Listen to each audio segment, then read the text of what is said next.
I'm a security guard for a mid-sized office building. It's located right in the center of the city. Around here, crime rates are pretty high, so it's not uncommon for businesses to have huge losses from break-ins at night. I usually have a coworker with me, but during this month, I was alone while the company I worked for was training up a new employee. I didn't mind it at all, though. Being alone was more boring and made it harder to stay awake. But having a partner sometimes could get annoying, depending on who it is. Anyway, it was around 2 weeks into this month when I was patrolling the lot like usual and noticed a couple guys far off, on the other side of the road. They were standing around in the dark, looking in my direction. I don't know if they were looking at the building or watching me, but it gave me an uneasy feeling. The next time I made my rounds, they were gone. I took a mental note of it, but I didn't think about it too much. The rest of the night was quiet. I got out at 6 a.m. with nothing more to report on. The next couple days were uneventful as well. But then, one night at the end of the week, I made my rounds outside and saw them again. They were in the same spot as last time, standing in the dark and watching me. It made me uncomfortable again. So instead of continuing my rounds, I stayed out on that side of the building. Maybe if they saw that I noticed them, they would leave. I stood out there and walked back and forth for about 5 minutes before the men walked away. As I was out there, I tried to take notes of what they looked like, but there really wasn't much I can make out from that distance. I stayed out for another 10 or 15 minutes after they left, making sure they didn't come back. Then I went back inside. With them gone, I figured now was a good time to head to the break room and take my lunch. It was about 1 a.m. The break room was at the far end of the hallway in the back of the building. I sat at a table and started eating while scrolling on my phone when I suddenly heard a noise. I put my phone down and looked at the door to the hallway. I'd never heard any noises like that before. After a few seconds, I got up and walked over to the doorway. I stood there for a good 30 seconds, waiting to hear anything. But it all seemed so quiet that I figured it must have been nothing.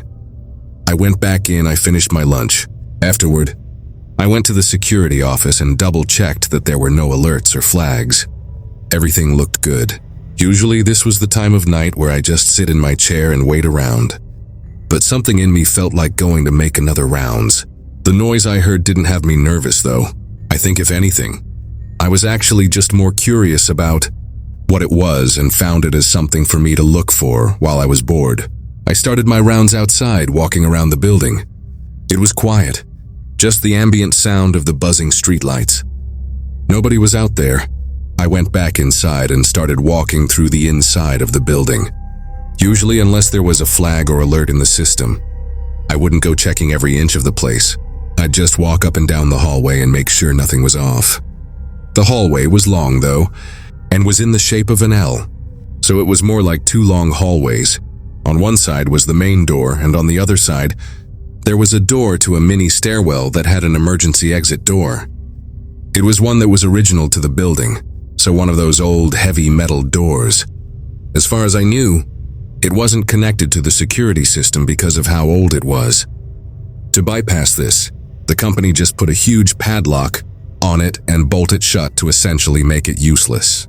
However, when I got to the end of the hallway and looked through the door window into the stairwell, I was in complete disbelief. The padlock was snapped in half, laying on the ground, and the metal door had been forced open. I felt lightheaded as I hurried back to the security office. If someone had broken in, how the hell did they slip past me unnoticed? Surely I would have seen or heard them. I started scanning through the tapes. I got to the point where I was standing outside, watching the 2 men. After they left, I stayed for a bit to keep watch. During that time, they came around to the back of the building and snapped the locker knockoff, breaking in and going into the workrooms. Disturbingly, they were still inside the building when I came back inside. One of them was just on the other side of a door, literally 2 feet from me as I walked past him and into the break room. While I was in there, one of them bumped into a desk while trying to hide, which was likely the sound I heard. When I went back outside to do my rounds, that's when they made a run for it. On the tapes, it was pretty clear that they both had weapons, either large knives on their belts or possibly even small firearms, which makes me think they were prepared to take me down if it came to that. I called the police and handed over the tapes, but nothing ever came of it. They weren't great quality, and the men had their faces covered. The company claimed several hard drives or files or something were taken, and they seemed pretty worried about it. This day, there's been no more info on the men or their motives. I work night shifts at a hospital, specifically in the ER. I'm the front desk worker that typically checks people in, though we still see a lot of crazy things here. Each night is unpredictable. This night started out quiet. We had a few people come and go, but nothing too big happened. I was mostly sitting at my desk talking to my worker, Amy, about whatever we could think of talking about. Around 2 a.m., Amy went on break to go to the cafeteria, so it was just me at the front counter. Really soon after, like not even a minute after she left, a man came through the front doors. He was wearing a black zip-up hoodie and black jeans. His hair was dark and somewhat long and looked unkempt, like he hadn't showered or maybe had just woken up. He walked up to the counter slowly and had this strange aura about him. It made me feel unsettled. I'm looking for Hannah Smith. I didn't remember the exact name he gave, but it was a woman's name, and as far as I knew, they hadn't been admitted recently. Still, I checked the records, but I saw no one by that name. The man seemed uncomfortable as he waited.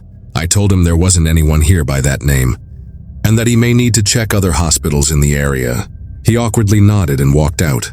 I glanced at the security guard who was standing at the other side of the room, and we both made that eye contact, agreeing that that guy was a little strange. A half hour later, Amy came back. The rest of that shift was quiet and slow. I got out at 04 a.m., saying bye to my coworkers and heading out to the parking lot. This wasn't the largest hospital, but the parking lot was really oversized. It was huge, and all the workers were supposed to park in the back to make room for patients closer to the building. As I walked to my car, a weird feeling came over me, and I randomly thought back to that man that came in earlier. I don't know why, but I suddenly felt unsettled again. Maybe it was the eerily quiet parking lot at night. I walked a bit faster, got up to my car and got in. I tossed my bag on the passenger seat and started driving. I lived about 20 minutes away. The roads were long and empty, but throughout that drive, I still couldn't shake the strange feeling. I felt like I was being followed or watched. Yet every time I looked in the mirrors, nobody else was on the road behind me. When I finally got home, I pulled into my driveway and parked, getting out and going in through the front door. I hadn't even taken my shoes off yet. When I heard footsteps sprinting up to the porch, they got right up to the door and immediately shook the handle trying to open it. Thankfully, I always instinctively lock the door every time I open or close it. As soon as they realized it was locked, they stopped. There was a pause before a familiar voice spoke. "Excuse me, ma'am, can you please open the door? I need help. Please open the door." It was the creepy guy from the hospital. I didn't respond, and shakily took my phone out and called the cops. Seconds later, the man bolted away. I looked out the peephole and saw him run down the road and disappear in the dark, but confirming it was definitely the same guy with the black hoodie and black jeans. When cops arrived, I was hit with probably the most insane, creepy, and downright horrifying information. The back door to my car in my driveway was open. He had been in the back seat the entire drive home, which explains how he got up to my front door so fast. Even more disturbing is that he was probably hoping I'd park in my garage, which would essentially give him access to my entire house that night. Parking in the driveway probably caught him off guard and likely saved my life that night. They used the footage from the hospital CCTV to identify the man and found him. A few days later, he was some nobody that I'd never met in my life, but he had some strange fixation with me.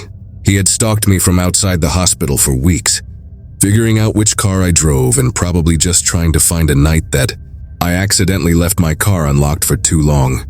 Even though he was caught, he never admitted to anything and just repeatedly said that he wanted to talk to me. And that was it. This was a while ago, but I haven't heard or seen anything about him since. When I was in my mid-20s, I worked night shifts at a 7-Eleven. I was still doing online school at the time, and I figured most of my shifts would be slow enough for me to get some schoolwork done during my shifts.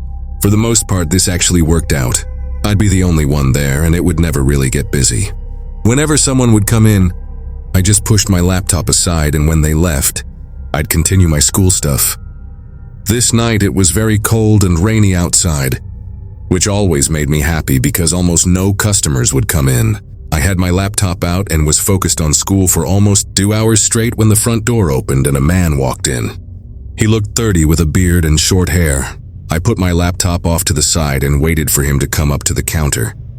The man looked around the aisles for a minute or two, then walked out, got in his car and left. Not thinking too much about it, I grabbed my laptop and continued about my work. Another 30 minutes passed when out of the corner of my eye, I saw headlights pulling up in front of the store. I looked over and was confused to see the same car that was here earlier. I thought maybe it was just a coincidence, but when the guy got out, it was the same man. This time he walked into the store and came right up to the counter before I could even move my laptop. "Restroom?" he asked. "Oh yeah, it's right over there." I wasn't expecting that question at all. He walked over to the restroom and went in. It was one of those single-person ones, not like a whole room.